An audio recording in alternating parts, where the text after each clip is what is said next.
Hello, my dear job seeker friends. At first, welcome to BB Math Academy. I hope you all are well. আজকে যে টপিকসটি নিয়ে কথা বলবো সেটি হচ্ছে কি ইন্টারেস্ট রেট কীভাবে নির্ণয় করা হয়। আমরা একটা অঙ্কের মাধ্যমে দেখি যে আমরা কীভাবে সুদের হার নির্ণয় করব। এখানে একটা কোশ্চেন আমি যে কোশ্চেনগুলো নিয়ে আলোচনা করি অর্থাৎ গাণিতিক সমস্যাগুলো নিয়ে আলোচনা করি, এই গাণিতিক সমস্যাগুলো কিন্তু প্রত্যেকটাই বিগত বিভিন্ন চাকরি পরীক্ষায় এসেছিল। হ্যাঁ, অতএব এই গাণিতিক সমস্যাগুলো আপনারা যদি মনোযোগ সহকারে দেখেন এবং আমার ভিডিওগুলো যদি আপনারা প্রথম থেকে শেষ পর্যন্ত দেখেন, আশা করি আপনারা অনেক উপকৃত হবেন। কেননা যে বিভিন্ন ধরনের যে চাকরি পরীক্ষায় এ ধরনের গাণিতিক সমস্যাই এসে থাকে, শুধুমাত্র হয়তো সংখ্যাগুলো চেঞ্জ করা হয়ে থাকে। এখানে একটি গাণিতিক সমস্যা কি বলছে, শতকরা বার্ষিক কত টাকা হার মুনাফায় 650 টাকার 6 বছরের মুনাফা 273 টাকা হবে।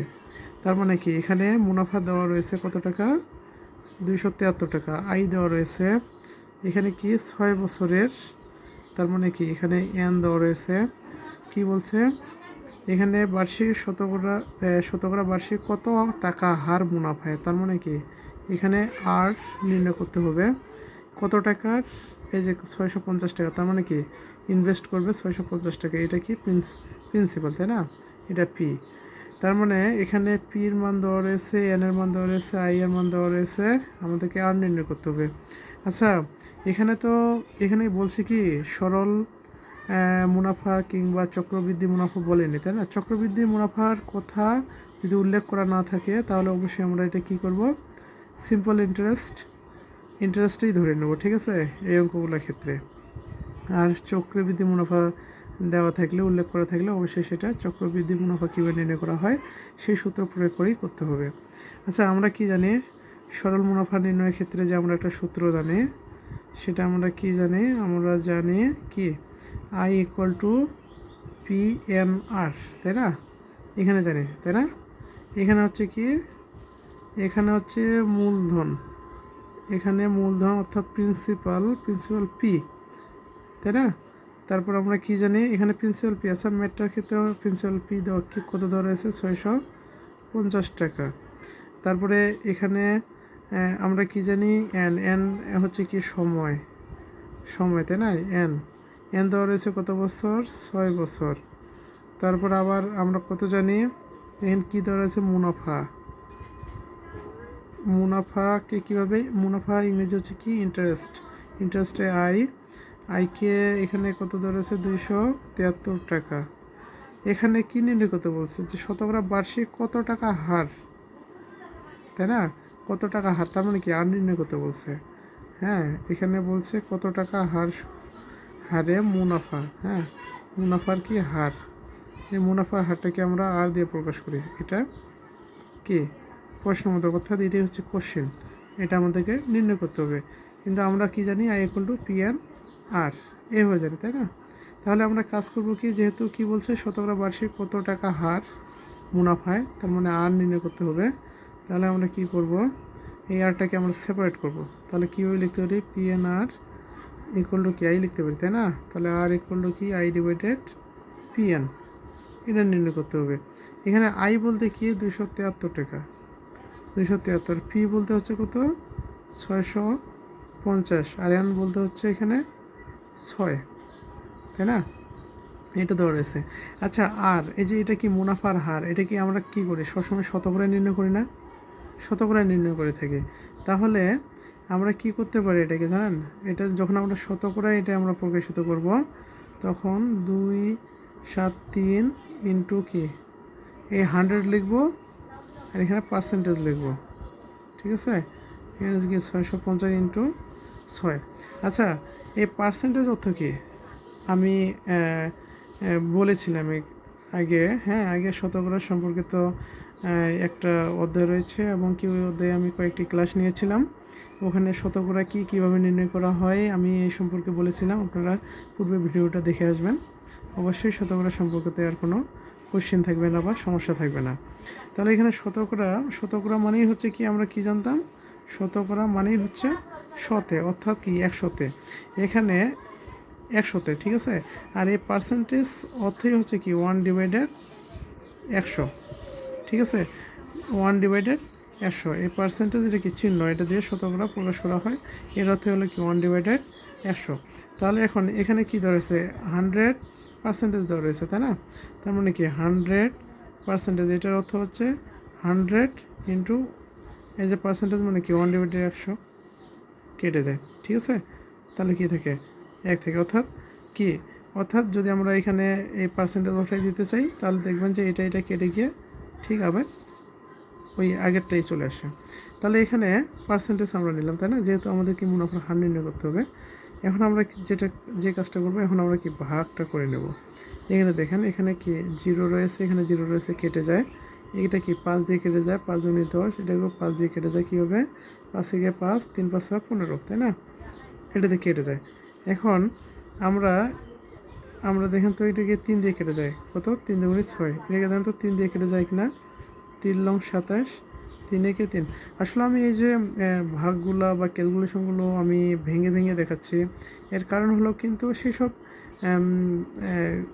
আমার শিক্ষার্থী ভাইদের জন্য যারা হয়তো ম্যাথমেটিক্সে খুবই দুর্বল, তাদের জন্য, ঠিক আছে।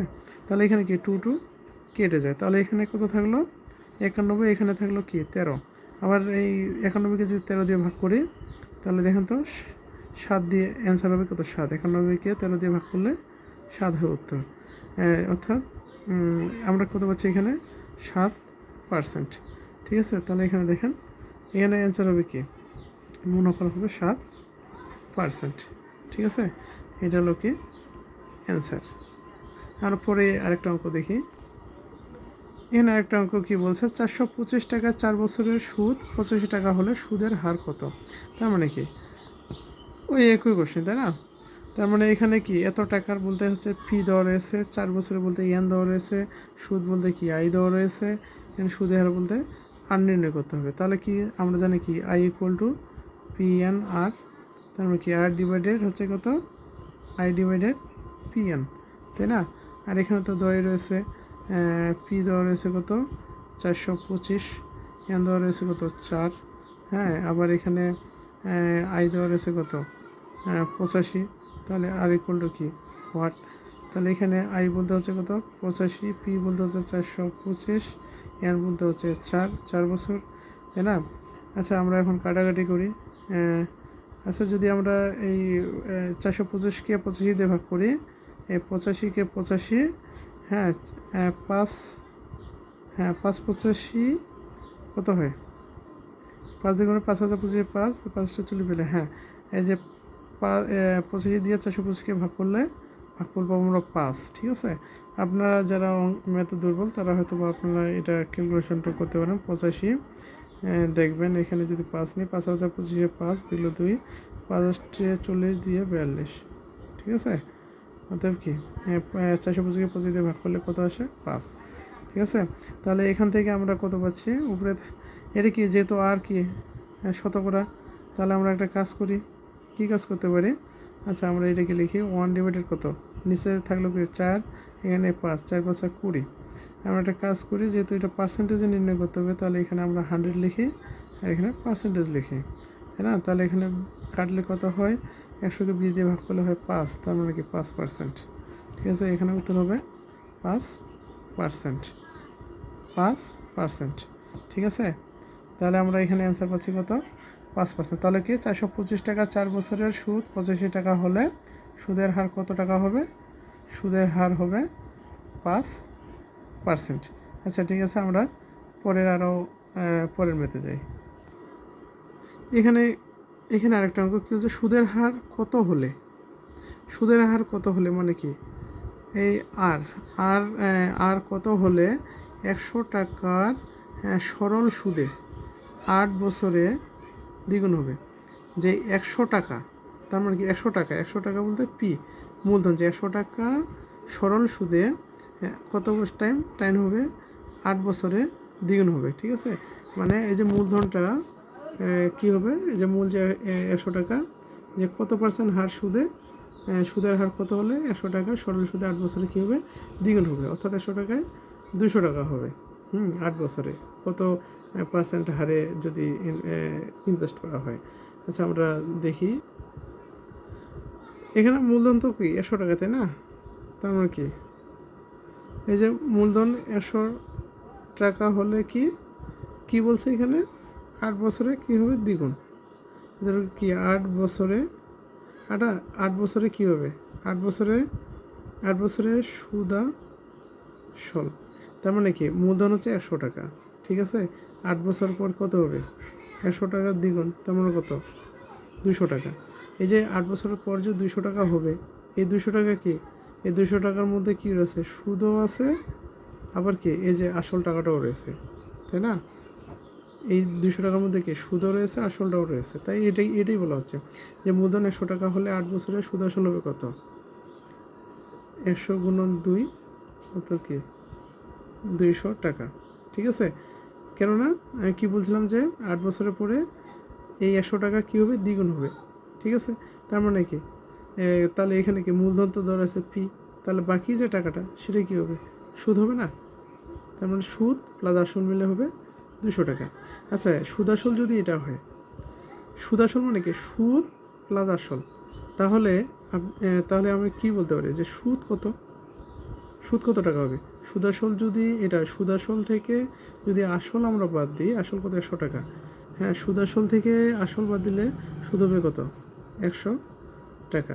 তাহলে এখান থেকে বলেন তো I equal to P N R, এখান থেকে আমরা কী পাচ্ছি I equal to P N R, যে আমরা এখান থেকে কী পাচ্ছি এখানে সুদ পাইলাম, সুদ কত 100 টাকা, পি পাইছি কত 100 টাকা, এন পাইছি কত, এন এখানে দেওয়া রয়েছে কত, এন দেওয়া রয়েছে কত 8 বছর, তাই না? হার, তাহলে এখানে কত বলছে সুদের হারটা নির্ণয় করতে, অর্থাৎ কি এই হারটাই আমাদের নির্ণয় করব। তাহলে এখান থেকে আমরা কি লিখতে পারি, এখান থেকে আর ইকুয়াল টু কি 100, এটা কি এটাকে যদি আমরা আর থেকে সেপারেট করি তাহলে ঈদে আসলে কি ভাগ হবে, তাহলে ভাগ হবে কি 100, আসলে ইংলিশ বাংলায় এক হয়ে যাচ্ছে, ঠিক আছে?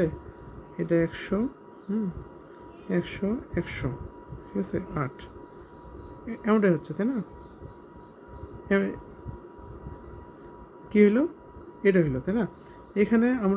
এখানে তো আমরা জানি পি হচ্ছে কি 100 টাকা, তারপর এন হচ্ছে কি 8 বছর, আবার এখানে তো আমরা সুদ পেয়ে গেছি আই ইকুয়াল টু কি 100 টাকা। এখন আমরা যেটা নির্ণয় করবো সেটা হচ্ছে সুদের হার। তাহলে এখন দেখেন এখানে সুদের হার যদি নির্ণয় কি আমরা যেহেতু পার্সেন্টেজে নির্ণয় করবো, তাই না?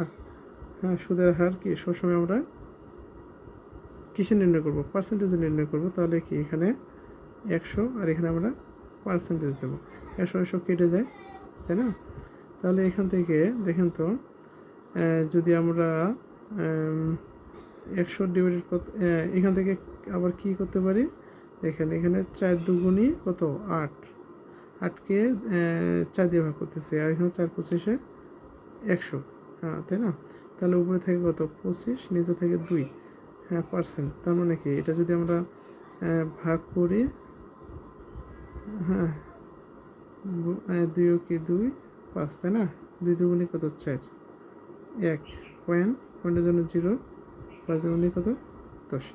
আসলে আমি আগেই বলি আমি যে ভেঙে লিখতেছি এর কারণ হচ্ছে যারা ম্যাথে দুর্বল তাদের জন্য, তাদের উদ্দেশ্য করেই আমি লিখতেছি, ঠিক আছে? আপনারা যারা ম্যাথে ভালো তাদের তো আসলে এত কিছু লেখার দরকার নেই।